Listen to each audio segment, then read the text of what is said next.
सर्वेभ्य नमः। अस्माकं YouTube channel लखनमाली इत्यस्य उपरि भवतां सर्वेषां स्वागतम्। राजस्थानस्य प्रान्ते ये द्वादशमी कक्षायां संस्कृतस्य पठितारः विद्यार्थिनः सन्ति तेषां कृते बहु महत्त्वपूर्णं वीडियो अस्ति। अद्य माध्यमिक शिक्षा बोर्ड राजस्थान पक्षतः प्रसारितं पाठ्यक्रमस्य विषये विस्तृत चर्चा करिष्यामः। अद्य पठित अवबोधनम् इत्यस्य उपरि, संस्कृत साहित्यस्य इतिहास परिचयः इत्यस्य उपरि, छन्दो अलङ्कारः इत्यस्य विषये, अपठित अवबोधनम् इत्यस्य विषये, रचनात्मक कार्यम् इत्यस्य विषये एवंच व्याकरणम् इत्यस्य विषये।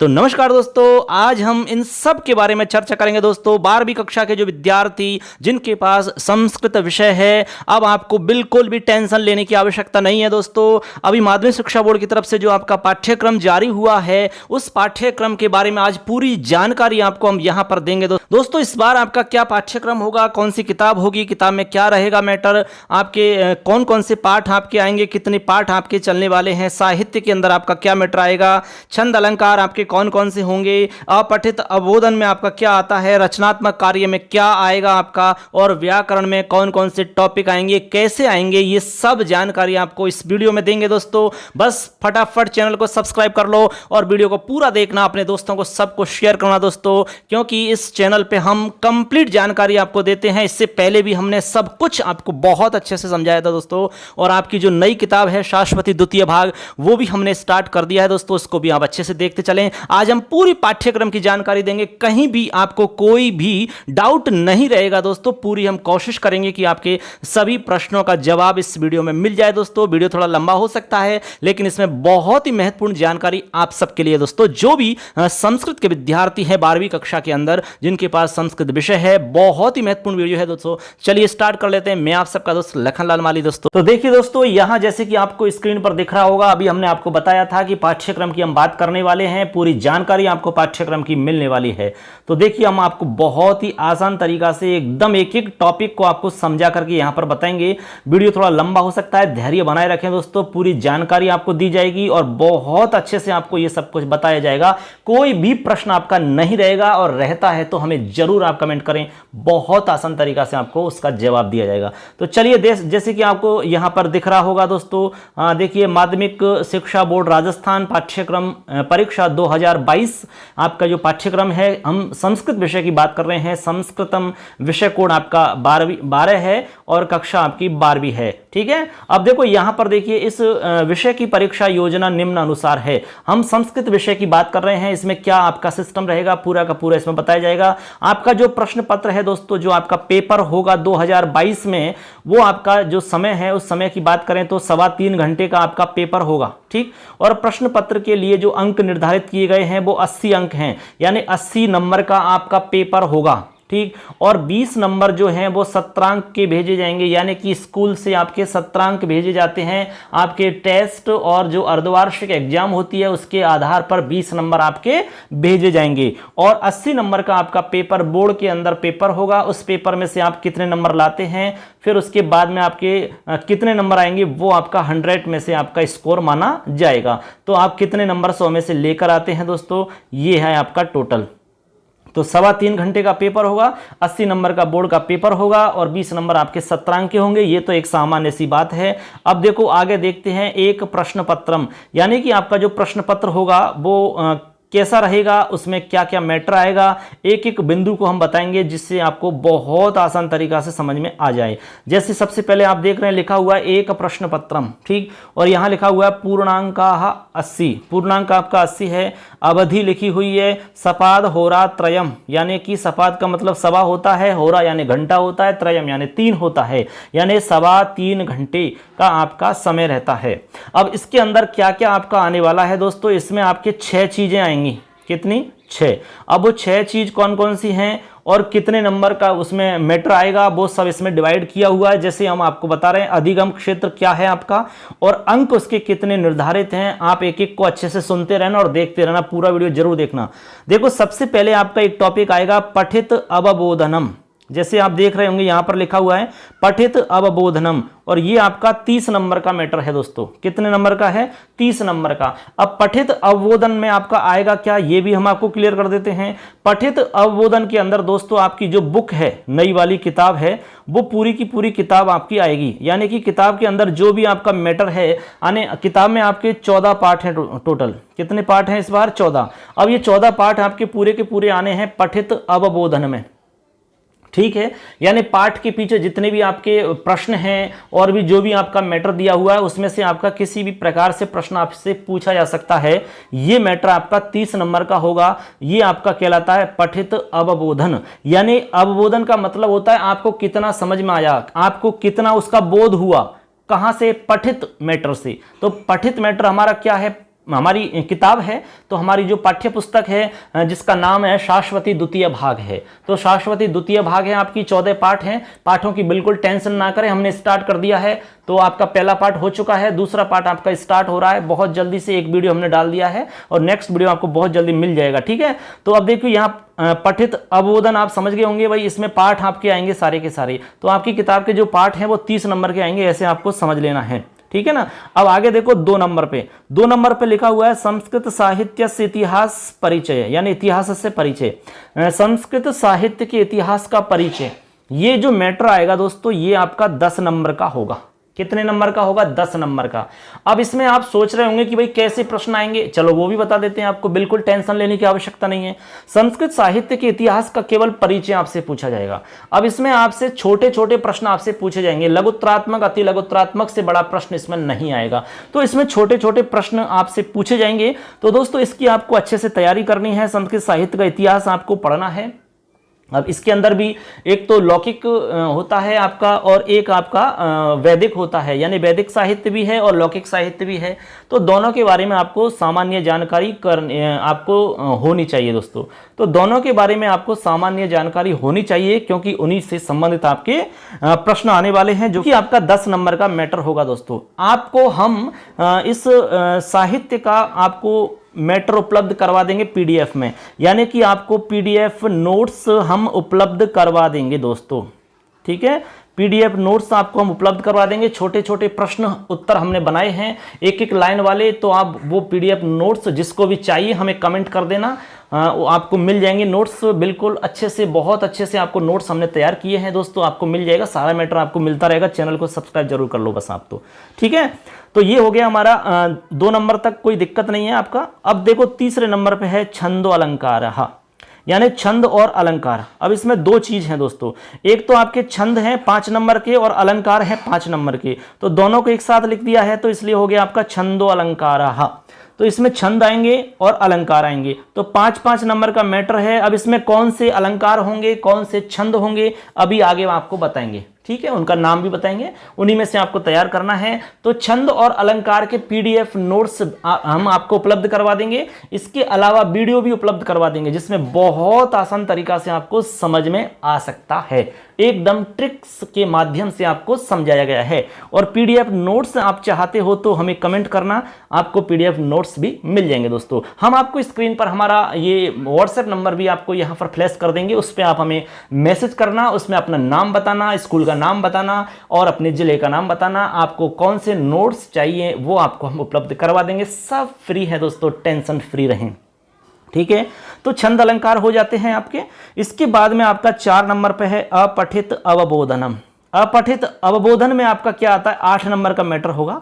अब इसमें आएगा क्या दोस्तों? इसमें आएगा, जैसे अंग्रेजी में आपने पढ़े होंगे अनसीन पैसेज, ठीक। इसमें किताब का मैटर नहीं होगा, इसमें किताब का पाठ नहीं होगा। इसमें कहीं से भी कोई भी टॉपिक आपका आ सकता है, कोई भी कुछ भी मैटर आपका आ सकता है। ऐसा रहेगा जो आपका पढ़ा हुआ नहीं होगा। अपठित अवबोधन दोस्तों, अपठित अवबोधन में आपसे कहीं से भी कोई भी अनसीन चीज आ जाएगी जो आपने पढ़ी हुई नहीं है, जो आपकी पुस्तक में नहीं है। उसमें से आपसे कोई भी मैटर दे करके पूछ सकते हैं। उसमें आपसे व्याकरण की जानकारी पूछी जा सकती है। इसके अलावा भाषिक जानकारी आपकी पूछी जा सकती है, विलोम शब्द है, शब्दार्थ वगैरह, कोई भी उसमें से आपसे पूछ सकते हैं, ठीक है। आगे हम डिटेल से आगे बताएंगे कि कैसे प्रश्न उसमें बन सकते हैं। तो अपठित अवबोधन जो है वो 8 नंबर का मैटर होगा। आप समझ गए होंगे, अनसीन पैसेज रहेगा। और हमने फर्स्ट में बताया था पठित अवबोधन, वो आपकी किताब से रहेगा, ठीक है। इसके बाद में है आपका रचनात्मक कार्य। अब रचनात्मक कार्य जो है दोस्तों, ये 10 नंबर का मैटर है, बहुत ही मोस्ट है क्योंकि इसमें ज़्यादा मैटर नहीं है और 10 नंबर आपके इसके फिक्स हैं। तो रचनात्मक कार्य के अंदर जो मुख्य रूप से इस बार आपके एक लघु निबंध लिखने के लिए आया है दोस्तों। तो लघु निबंध आपको लिखना होगा और लगभग 50 से 60 शब्द ही उसमें लिखने होते हैं, ज़्यादा आपको लिखना नहीं है। लघु निबंध है तो निबंध का टॉपिक तो कोई भी आ सकता है, किसी भी प्रकार का टॉपिक आपके सामने होगा तो आपको अनुवाद आना चाहिए, कारक की जानकारी आपको होनी चाहिए। तो आप आराम से 10-12 लाइन लिख सकते हो जिसमें आपके 50-60 शब्द पूरे हो जाते हैं दोस्तों। ठीक है, वो आपको हम सिखाएंगे सब, कोई दिक्कत वाली बात नहीं है। हमारे चैनल पे आप जुड़े रहोगे तो जरूर आपको सारी कुछ जानकारी मिलती रहेगी दोस्तों।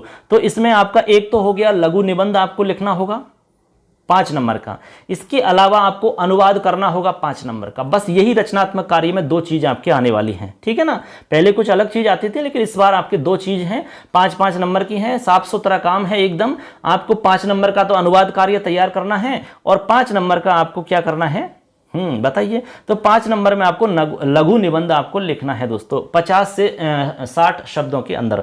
अब लास्ट मैटर आपका है व्याकरण का। अब व्याकरण का जो मैटर है दोस्तों वो आपका 12 नंबर का है। कितने नंबर का है, 12 नंबर का। तो व्याकरण का मैटर आपका 12 नंबर का आएगा। तो व्याकरण में आपके मुख्य रूप से एक तो संधि आपके आने वाली है, जिसमें आपकी स्वर संधि भी आएंगी और व्यंजन संधि भी आएगी। ठीक, इसके अलावा आपके प्रत्यय का टॉपिक इसमें जोड़ा गया है, प्रत्यय का। और इसके अलावा एक लास्ट आपका टॉपिक इसमें है कारक का। ठीक, बस ये 3 ही टॉपिक आपके व्याकरण में है। तो ये तीनों टॉपिक मिला करके 12 नंबर के हो जाते हैं। यदि हम डिवाइड करें तो 4-4 नंबर के हिसाब से आप मान सकते हो कि हर टॉपिक 4 नंबर का है दोस्तों। अब सभी अंकों को यदि हम जोड़ते हैं तो 80 नंबर हो जाते हैं दोस्तों। तो बस ये सारा का सारा मैटर जो आपका 6 जगह डिवाइड हुआ है, ये कुल मिलाकर के 80 नंबर का आपके आने वाला है दोस्तों। तो एक एक को हमने बताया कि भाई किस में क्या मैटर आएगा, कैसे आएगा, और डिटेल से आप जानना चाहते हैं, चलो आगे हम देख लेते हैं, एक एक को बताते हैं डिटेल से और विस्तृत जानकारी और डिटेल से व्याख्या के साथ में समझाते हैं। चलिए आगे देखते हैं।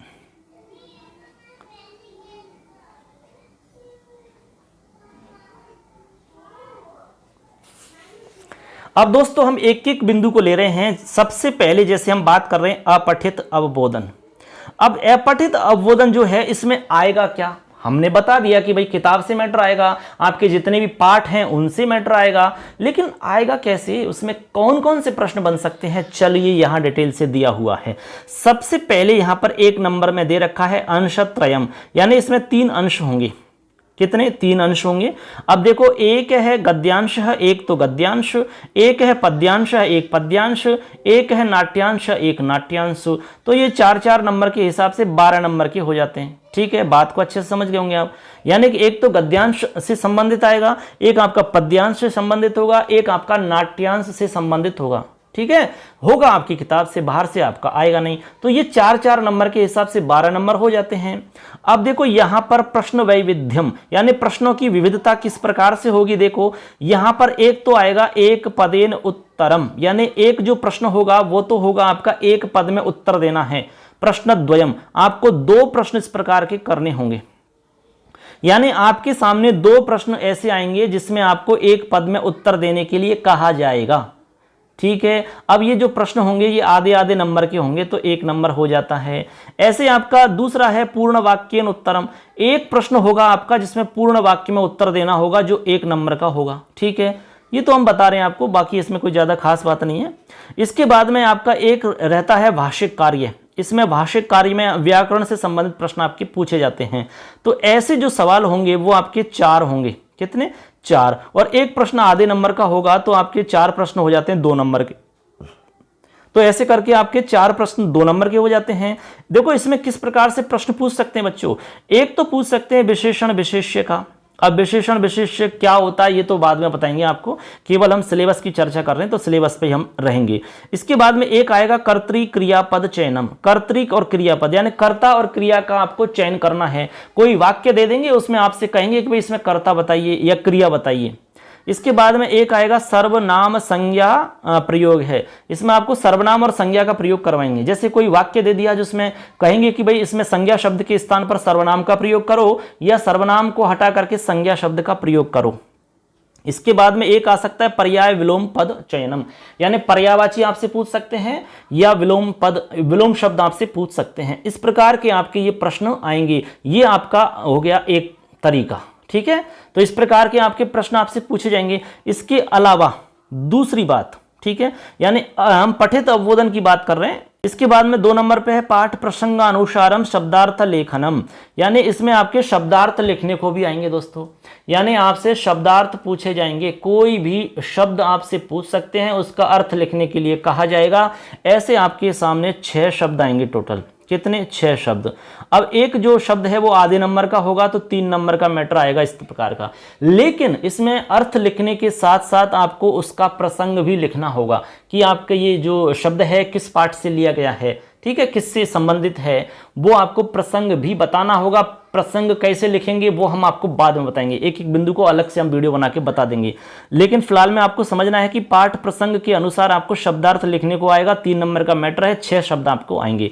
आगे है कथनानि आश्रित्य प्रश्न निर्माण, आपको प्रश्न निर्माण करने के लिए आएगा, यानी आपको प्रश्न बनाने हैं, ठीक। ऐसे सवाल आपके 4 आएंगे और 1 नंबर का 1 होगा तो 4 नंबर के हो गए।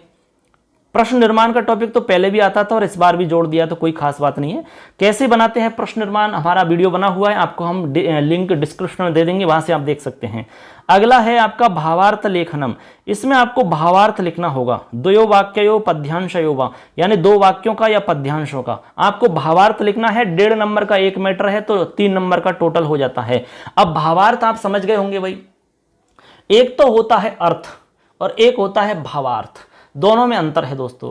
देखो भावार्थ होता है उसके सेंस के आधार पर, यानी हम कहते हैं ना कि इसका कहने का मतलब ये है, तात्पर्य ये है, मतलब हमारा भावार्थ ये है, हम ये कहना चाहते हैं। इस प्रकार हम जो किसी को समझाते हैं तो उसी को हम भावार्थ कह सकते हैं, ठीक है ना। उसका मतलब ये है, भावार्थ क्या है वो हम समझा रहे हैं इसमें।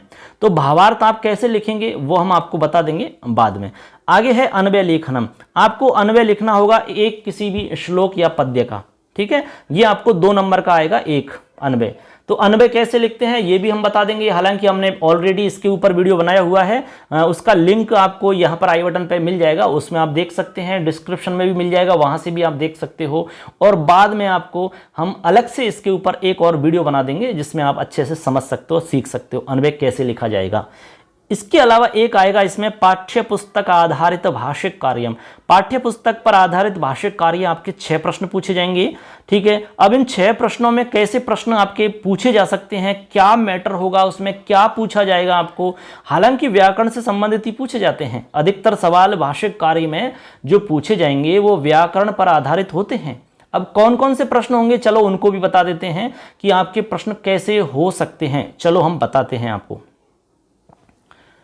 देखो दोस्तों, आपके जो प्रश्न हो सकते हैं वो इस प्रकार के हो सकते हैं। देखो पहला प्रकार है वाक्य में समुचित कर्तृ क्रिया पद चयन, यानी किसी भी वाक्य के अंदर आपको कर्ता पहचानना है या क्रिया पहचाननी है। आपके सामने एक वाक्य दे देंगे और आपसे कहा जाएगा कि इस वाक्य में कर्ता कौन है या क्रिया पद बताइए। एक प्रश्न तो इस प्रकार का हो सकता है। दूसरा, वाक्य विशेषण विशेष्य चयनम, यानी किसी भी वाक्य में आपसे विशेषण और विशेष्य पूछा जा सकता है कि इसमें विशेषण बताइए क्या है और विशेष्य बताइए क्या है। इनके बारे में आगे से हम डिटेल आपको बाद में बताएंगे। इसके बाद में अगला एक प्रश्न आ सकता है वाक्य सर्वनाम संज्ञा पद चयन, वाक्य में सर्वनाम और संज्ञा पद का चयन करना, ये आपका एक प्रश्न हो सकता है। इसके बाद में समान विलोम पद चयन, यानी समान शब्द आपसे पूछ सकते हैं और विलोम शब्द आपसे पूछ सकते हैं।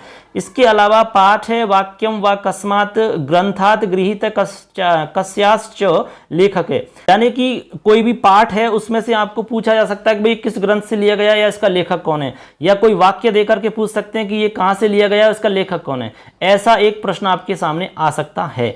एक प्रश्न आ सकता है कह कम कथयति, यानी कौन किसके प्रति कह रहा है। अब आपका कोई पाठ है, जैसे मान लो कोई दूसरा पाठ है, पहला पाठ है, तीसरा पाठ है, उसमें से कोई एक वाक्य आपके सामने लिख देंगे और आपसे कहेंगे कि ये कौन है और किसको कह रहा है, यानी कि कौन किससे कह रहा है, इसमें आपको बताना है। तो इस प्रकार का भी एक प्रश्न आपका बन जाता है। तो दोस्तों अब तक हमने जो चर्चा की है ये है आपकी पठित अवबोधन से संबंधित। इसमें कोई भी डाउट आपका हो तो हमें प्रश्न करें, आप कमेंट बॉक्स में अपना प्रश्न लिखें कि आप क्या पूछना चाहते हैं, आपका क्या डाउट है। हालांकि इसमें हमने एक एक चीज को समझाया है कि आपके जो ये मैटर है वो किस प्रकार से आएगा, और ये जो मैटर है आपको हमने पहले ही बता दिया कि आप ये पठित अवबोधन वाला 30 नंबर का मैटर आएगा। अभी हम 30 नंबर की चर्चा आपके विस्तृत रूप से कर चुके हैं, एक एक चीज को हमने समझाया कि कैसे 30 नंबर आपके आने वाले हैं। अब हम बात कर रहे हैं सेकंड नंबर पे। सेकंड नंबर पे आपका संस्कृत साहित्य के परिचय की बात करेंगे, जिसमें आपका मैटर होगा सिर्फ 10 नंबर का। तो चलिए देखते हैं सेकंड पार्ट। तो चलिए दोस्तों आप साहित्य का मैटर देख लेते हैं। साहित्य 2 नंबर पे देखो लिखा हुआ है संस्कृत साहित्य से इतिहास से परिचय।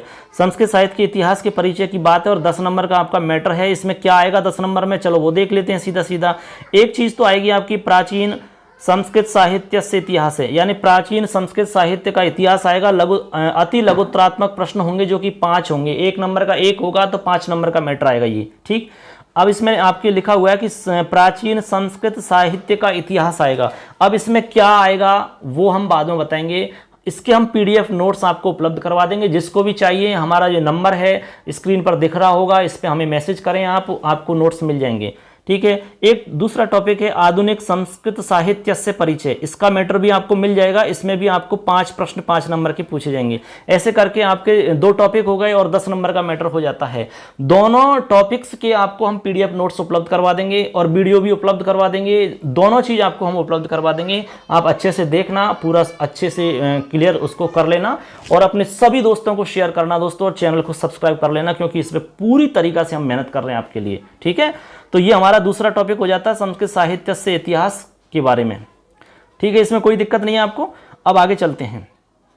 तीसरा जो चलो दोस्तों आगे देखते हैं। आगे हमारा अगला टॉपिक है छंदो अलंकार, यानी छंद और अलंकार। इसमें आपको हम बताएंगे कि छंद कौन कौन से होंगे, अलंकार कौन कौन से होंगे। 5 नंबर के छंद हैं और 5 नंबर के अलंकार हैं। एक चीज तो ये क्लियर कर लो आप, 5-5 नंबर का है मैटर। छंद आपको तैयार करने हैं, 5 नंबर पक्के हो जाएंगे। अलंकार तैयार करने हैं, 5 नंबर पक्के हो जाएंगे। दोस्तों दोनों के नोट्स हमारे पास कंप्लीट बने हुए हैं। आप चाहते हो तो हमें कमेंट करिए, जरूर आपको मिल जाएंगे। वीडियो भी मिल जाएंगे। वीडियो में हमने बहुत अच्छे से ट्रिक के साथ में समझाया हुआ है, पूरा अच्छे से आप देख सकते हो। डिस्क्रिप्शन में हम उसका लिंक डाल देंगे और आई बटन पे भी आप क्लिक करके भी देख सकते हो, ठीक है। तो देखो इसमें आपके क्या क्या प्रश्न पूछे जा सकते हैं। छंद की बात करते हैं। सबसे पहले एक तो आपसे पूछ सकते हैं लघु गुरु विवेक है, यानी लघु गुरु विवेक के बारे में आपसे पूछ सकते हैं। अब लघु क्या होता है और गुरु क्या होता है इसके बारे में आप जानते होंगे, नहीं जानते होंगे तो हमारा वीडियो देख लो, आप पूरा अच्छे से समझ जाओगे कंप्लीट। कोई भी दिक्कत आपको कभी भी नहीं आएगी। एक तो ये प्रश्न का तरीका हो सकता है। दूसरा है अधोलिखित छंदशाम सोदाहरणम लक्षणम सामान्य ज्ञानंच छंदांशी द्वयो एकस्य। देखो इसमें कह रहे हैं कि अधोलिखित छंद, जो नीचे आपको छंदों के नाम मिलेंगे उनमें आपको उदाहरण और लक्षण, ठीक है, और सामान्य ज्ञान ये आपको बताना होगा। अब कौन कौन से छंद हैं उनका नाम है। अनुष्टुप छंद आपके आएगा, इसका लक्षण उदाहरण आपको याद करना है। इसके अलावा इसमें यति कहाँ पर होती है, कितने वर्ण होते हैं, ये सामान्य ज्ञान आपको होना चाहिए। इसके अलावा उपेंद्र वज्रा छंद की जानकारी होनी चाहिए। इंद्र वज्रा है, उपजाति है, वसंत तिलका है, द्रुत विलंबित है, हरिणी, शिखरणी, मंदाक्रांता और शार्दुल विक्रीडितम, ठीक है। अब ये कुल मिला के कितने हो जाते हैं, 1 2 3 4 5 6 7 8 9 10, यानी कि कुल आपके 10 छंद हो गए। कितने छंद हो गए बच्चों, 10। अब 10 छंद आपको तैयार करने हैं और 5 नंबर के हैं। लास्ट में हम आपको केवल 5 बता देंगे, उनमें से आपके पेपर में आ जाएगा, लेकिन अभी फिलहाल में आपको 10 तैयार करने हैं, ठीक है। चलो एक प्रश्न इसमें आ सकता है पद्यांशेषु गण चिन्ह पूर्वकम छंद ज्ञानम, यानी आपको कोई भी श्लोक दे सकते हैं, कोई पद्य दे सकते हैं, उसमें आपसे गण चिन्ह लगवा सकते हैं भाई। तो गण चिन्ह कैसे लगाते हैं वो हम आपको पूरा बता चुके हैं, वीडियो बना रखा है, देख लो। डिस्क्रिप्शन में आप उसका लिंक डाल देंगे, आई बटन पे भी आप देख सकते हैं, ठीक है। तो ऐसे करके हमारा छंद का टॉपिक पूरा हो जाता है।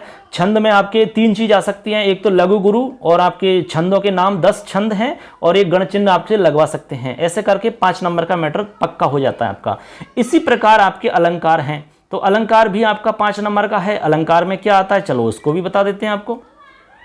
अलंकार के अंदर देखो दोस्तों, पहला प्रकार है आपके प्रश्न का अधोलिखित अलंकाराणाम उदाहरण सहित लक्षणम, यानी उदाहरण सहित लक्षण आपसे यहां पर लिखने को कहा जा सकता है, ठीक है। त्रिषु द्वयो, यानी 3 में से 2 का। अब देखो एक तो आपके शब्द अलंकार हैं, यानी शब्द अलंकार शाब्दिक अलंकार कहलाते हैं, जिसमें अनुप्रास, यमक और श्लेष 3 अलंकार हैं जो शाब्दिक अलंकार हैं।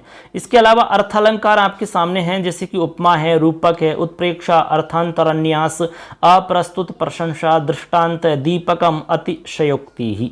ये आपके टोटल कितने हो जाते हैं? 1 2 3 4 5 6 7 8 9 10 और 11, यानी ये आपके कुल 11 अलंकार हो जाते हैं और 5 नंबर का टोटल मैटर है दोस्तों।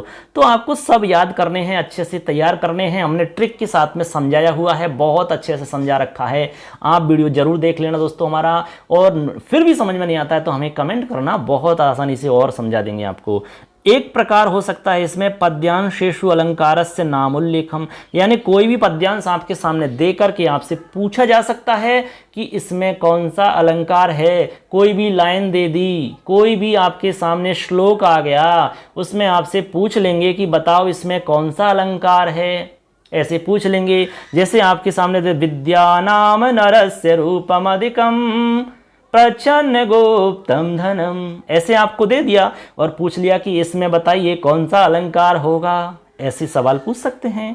एक प्रकार हो सकता है कस्यापि अलंकारस्य लक्षण ज्ञानम, किसी भी अलंकार का लक्षण आपसे पूछा जा सकता है। ठीक, देखो अथवा में भी दे रखा है, कह रहे हैं कि प्रदत्त परिभाषाशु रिक्त स्थान पूर्ति माध्यमेन परीक्षणम, यानी कोई भी जो परिभाषाएं अभी हमने दी हैं ये अलंकारों की, उनमें रिक्त स्थान की पूर्ति के माध्यम से भी आपका ज्ञान परीक्षण किया जा सकता है। यानी कि कोई भी लक्षण है उसमें से आपको रिक्त स्थान दे देंगे, वो आपको पूर्ति करनी होती है। इस प्रकार के भी प्रश्न आपसे पूछे जा सकते हैं, तो कोई दिक्कत नहीं है। लक्षण याद होना चाहिए, उदाहरण याद होना चाहिए, उसका मतलब याद होना चाहिए, बस। बाकी कैसे भी प्रश्न पूछे कोई दिक्कत नहीं है दोस्तों। अभी तो हम सिलेबस बता रहे हैं, बाद में आपको सारा मैटर तैयार करवाएंगे, सारी किताब आपको पढ़ाएंगे, पूरा आपको साहित्य का मैटर पढ़ाएंगे, आपको ग्रामर का पूरा मैटर पढ़ाएंगे, सब कुछ तैयार करवाएंगे दोस्तों। कहीं जाने की आवश्यकता नहीं है, बस चैनल से जुड़ जाइए फटाफट। ठीक है, तो चलिए अगला टॉपिक देखते हैं। यहां तक आपको कोई प्रॉब्लम नहीं है। अब हम बता रहे हैं आपको अपठित अवबोधन। अपठित जो है आपका भी 8 नंबर का मैटर है दोस्तों। इसमें क्या आएगा, चलो एक बार हम इस चीज को भी क्लियर कर देते हैं। तो चलिए दोस्तों अगला टॉपिक हमारा अपठित अवबोधनम। इसमें से भी हम जान लेते हैं क्या खास है इसमें। 8 नंबर का मैटर है आपका, इसमें क्या आएगा, कैसे आएगा, चलो पूरा हम आपको बता देते हैं। इसमें आपको संकेत दिया हुआ है कि 80 से 100 शब्द परिमितः एक सरल अपठित गद्यांश होगा। आपके सामने 80 से 100 शब्द वाला एक अपठित वाला गद्यांश होगा। वो गद्यांश आपका कहीं से भी हो सकता है, क्योंकि ये अपठित है। अपठित आपका कहीं से भी आता है, अंग्रेजी में जिसको अनसीन कहते हैं, अनसीन। और जो सीन होता है वो पठित होता है, जो कि आपकी किताब से ही आता है। लेकिन ये आपकी किताब का नहीं होगा, कहीं से भी आ सकता है, हमें क्या दिक्कत है भाई। अब इसमें से प्रश्न कैसे पूछे जा सकते हैं, चलो वो समझ लो। पहला प्रश्न पूछ सकते हैं एक पदेन उत्तरत, यानी एक पद में उत्तर दो। इस प्रकार का प्रश्न आपको उसी गद्यांश में से पूछेंगे, तो कोई दिक्कत वाली बात नहीं है। गद्यांश को अच्छे से पढ़ लेंगे फिर आपको अच्छे से समझ में आ जाएगा। ठीक है, ऐसे आपके 4 प्रश्न आएंगे टोटल। आधा आधा नंबर का होगा, 2 नंबर हो जाते हैं। एक प्रश्न आएगा पूर्ण वाक्य उत्तर, पूर्ण वाक्य में उत्तर देना होगा। ऐसे प्रश्न आपके सामने प्रश्नत्रयम यानी 3 आएंगे, और एक प्रश्न 1 नंबर का होगा तो 3 नंबर का हो जाता है। 2 नंबर हो गए, 3 नंबर हो गए। एक आएगा आपका भाषा संबद्ध कार्यम, यानी भाषा संबंधित कार्य। अब भाषा संबंधित कार्यों में क्या आएगा वो हम आपको नीचे बताएंगे आगे। ये आपका टोटल 2 नंबर का मैटर होगा दोस्तों। ठीक है, आधे आधे नंबर के हिसाब से 4 तरह के प्रश्न इसमें आ सकते हैं भाषा वाले। तो भाषा वाले कौन से प्रश्न होंगे, चलो उसको भी क्लियर कर देते हैं आपको। दोस्तों ये देखो स्क्रीन पर देख रहे हैं, भाषा वाले इस प्रकार के सवाल हो सकते हैं। पहला सवाल हो सकता है कर्तरी क्रियापद चयन, यानी कि आपसे कर्ता और क्रिया का आपको चयन करवा सकते हैं। कोई वाक्य आपके सामने दे देंगे, आपसे कहेंगे कि इसमें कर्ता बताओ या इसमें क्रिया बताओ। ठीक है, ऐसा एक प्रश्न होगा। दूसरा सवाल हो सकता है विशेषण विशेष्य का, आपसे विशेषण और विशेष्य पूछा जाएगा। तीसरा सवाल हो सकता है सर्वनाम संज्ञा प्रयोग, यानी सर्वनाम या संज्ञा का प्रयोग। आपसे पूछ सकते हैं कि इस वाक्य में सर्वनाम का प्रयोग करो या फिर इस वाक्य के अंदर संज्ञा का प्रयोग करके बताइए। एक आपका प्रश्न हो सकता है शब्दार्थ चयन या विलोम पद, यानी शब्दार्थ का चयन करना है या फिर विलोम शब्द आपको लिखना है। इस प्रकार का सवाल आपसे पूछ सकते हैं। तो ये भाषिक कार्य हो गए, 3 तरह के सवाल आपको हमने बताए। ठीक है, तो इसमें कोई दिक्कत नहीं है दोस्तों। एक चीज और आएगी आपको अपठित वाली, ये है आपका लास्ट में 4 नंबर पे लिखा हुआ है, यहां देखिए समुचित शीर्षक प्रदानम, यानी आपको समुचित शीर्षक बताना है। आपके सामने कोई भी गद्यांश आ जाएगा। हमने आपको कहा कि कोई भी एक गद्यांश आएगा जो कि 80 से 100 शब्दों का होगा।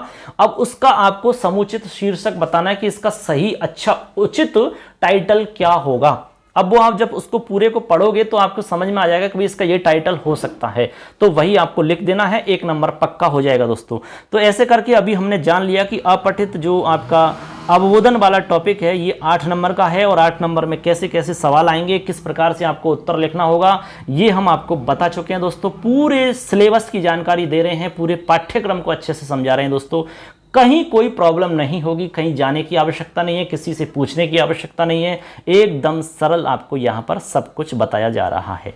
अब देखो अगला हमारा टॉपिक है रचनात्मक कार्य। तो रचनात्मक कार्य में आपके सिर्फ 2 टॉपिक हैं दोस्तों। पहले ही हम बता चुके हैं रचनात्मक कार्य में आप सिर्फ 2 चीज आपको आने वाली हैं। एक तो देखिए यहां पर 1 नंबर पे कमपि विषयम स्वीकृत्य 50 से 60 शब्देषु संस्कृत भाषायाम लघु निबंध लेखनम। ये देखो लघु निबंध आपको लिखना होगा, ये 5 नंबर का मैटर है दोस्तों आपके लिए। ठीक, तो इसमें आपको कोई भी विषय आपके सामने आ सकता है, आपसे कोई भी विषय देकर के आपसे कहा जा सकता है कि इनमें से कोई भी एक विषय लेकर के आपको 50 से 60 शब्द लिखने हैं, यानी आपको लघु निबंध लिखना है। निबंध आप जानते ही हैं, ऐसी कोई खास बात नहीं है, लघु निबंध लिखना है आपको। तो 50 से 60 शब्द का मतलब हो गया 10-12 लाइन या 12-13 लाइन तक मान सकते हैं आप। ठीक है, इसके बाद में एक प्रश्न आपका हो सकता है हिंदी भाषायाम लिखिता नाम पंचवाक्या नाम संस्कृत भाषाया अनुवाद है।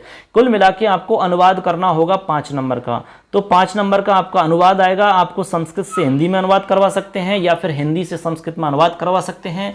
तो अनुवाद के हमने वीडियो बना रखे हैं, कंप्लीट पूरी जानकारी मिल जाएगी, वो हम डिस्क्रिप्शन में डाल देंगे, कोई दिक्कत नहीं होगी। पूरे वीडियो अच्छे से देखो, सब कुछ समझ में आ जाएगा दोस्तों। तो ऐसे करके आपका रचनात्मक कार्य में 2 मैटर हैं, सिर्फ और सिर्फ 5-5 नंबर के। एक तो लघु निबंध लिखना है 5 नंबर का, और एक अनुवाद करना है 5 नंबर का। तो ऐसे करके रचनात्मक कार्य कंप्लीट हो जाता है। अब लास्ट टॉपिक आपका बचा हुआ है व्याकरणम का। तो चलिए 12 नंबर का मैटर और बच रहा है व्याकरणम। तो व्याकरण में दोस्तों 3 चीज आपको आने वाली, हम पहले ही बता चुके हैं। एक तो आपके आएगी संधि। ठीक, अब संधि में आपको एक तो स्वर संधि आने वाली है, एक आपके व्यंजन संधि आने वाली है। अब स्वर संधि में बहुत सारी चीज होती है दोस्तों, लेकिन लघु सिद्धांत कौमुदी के आधार पे आपको बताया जाएगा। इसमें संकेत दिया हुआ देखो, ये प्रमुख सूत्राणी उदाहरणानि चे लघु सिद्धांत कौमुद्यानुसारम, यानी लघु सिद्धांत कौमुदी के अनुसार ही आपको हम बताएंगे, सूत्र भी बताएंगे, कोई दिक्कत वाली बात नहीं है, कहीं कोई घबराने की आवश्यकता नहीं है। ठीक है, प्रमुख सूत्र भी बताएंगे, उदाहरण भी बताएंगे, और उनमें से आपके एग्जाम में आ जाएगा, ये हमारी गारंटी है। तो आपको व्यंजन संधि भी पढ़नी है और स्वर संधि भी पढ़नी है। इसके अलावा दूसरा टॉपिक है कारकाणी, यानी कारक आपके आएंगे।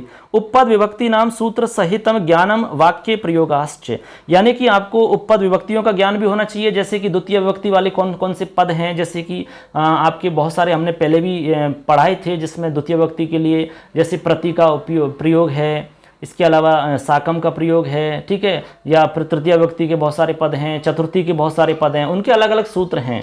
तो वो सब हम आपको अलग से बताएंगे। ऐसे ही आपके सूत्र भी हैं और उपपद विभक्ति के नियम भी हैं, तो वो सब हम बताएंगे और वाक्य में प्रयोग करके भी बताएंगे। तो ऐसा आपके मैटर 4 नंबर का आने वाला है। तो कारक आपका 4 नंबर का होगा, संधि आपकी 4 नंबर की होगी, और एक है आपका प्रत्यय। तो प्रत्यय आपके कई सारे हैं, जैसे तबियत प्रत्यय है, अनियर है, यत है, अण्यत है, क्यप है, क्षत्रि शानच है, तवतु है, त्वा और ल्यप है, तुमुन है, ये सारे प्रत्यय हैं और ये 4 नंबर के हैं। सूत्र सहितम उदाहरणम सामान्य ज्ञान प्रयोगाश्च, यानी आपको सूत्र की जानकारी होनी चाहिए, उदाहरण की जानकारी होनी चाहिए और इसके प्रयोग की जानकारी होनी चाहिए। ऐसे करके दोस्तों हमारा पूरा व्याकरण का मैटर हो जाता है। इसमें 3 टॉपिक आपके हैं, 4 नंबर की संधि है, 4 नंबर का कारक है, 4 नंबर का प्रत्यय है, 12 नंबर का टोटल व्याकरण का मैटर आने वाला है। तो अब बहुत सारे जो विद्यार्थियों का प्रश्न था बार बार कि सर हमारे कौन सा मैटर आएगा व्याकरण में, साहित्य में क्या मैटर आएगा, रचनात्मक कार्य में हमारे क्या आएगा, छंद हमारे कौन कौन से आएंगे, अलंकार हमारे कौन कौन से आएंगे, अपठित हमारे क्या आएगा, हमारी पुस्तक में क्या मैटर आएगा, कितने पाठ हमारे चलते हैं। कोई प्रश्न आपको नहीं करना है अब, क्योंकि सबका उत्तर इसमें मिल चुका है बच्चों। फिर भी कोई डाउट रह जाता है तो फिर हमें कमेंट करके बताइए, आप जरूर उत्तर मिलेगा दोस्तों। तो इसमें हमने पूरी डिटेल आपको बताई कि आपका जो नया पाठ्यक्रम तो दोस्तों इसमें हमने पूरा आपको कंप्लीट पाठ्यक्रम बताया कि जो आपकी परीक्षा 2022 में होने वाली है उसमें क्या पाठ्यक्रम में आपका सिलेबस रहेगा, उसमें कैसे प्रश्न आपके आने वाले हैं, पूरी डिटेल आपको बताई है, सब कुछ आपको डिटेल से बताया दोस्तों। तो ये वीडियो कैसा लगा जरूर हमें बताएं। और आपका जो पुस्तक का कार्य है वो भी बिल्कुल लगातार चल रहा है दोस्तों। सेकंड पार्ट यानी दूसरा पार्ट आपका लगातार चल रहा है। रघुकौत संवाद आपका पार्ट स्टार्ट है, आप उसका वीडियो भी आपको बहुत जल्द मिल जाएगा दोस्तों। तो आज का ये वीडियो हमारा कंप्लीट हो जाता है। कैसा लगा जरूर हमें बताइए, अच्छा लगा तो लाइक कमेंट शेयर जरूर करें और चैनल को सब्सक्राइब जरूर कर लो दोस्तों, क्योंकि सारी जानकारी इससे मिलती रहेगी। अपने दोस्तों को शेयर कर दो। चलो फिर नेक्स्ट वीडियो में आपसे मुलाकात करेंगे। मैं आप सबका दोस्त लखनलाल माली, फिर मिलेंगे नेक्स्ट वीडियो में। तब तक के लिए जय हिंद, जय तु भारतम, धन्यवाद।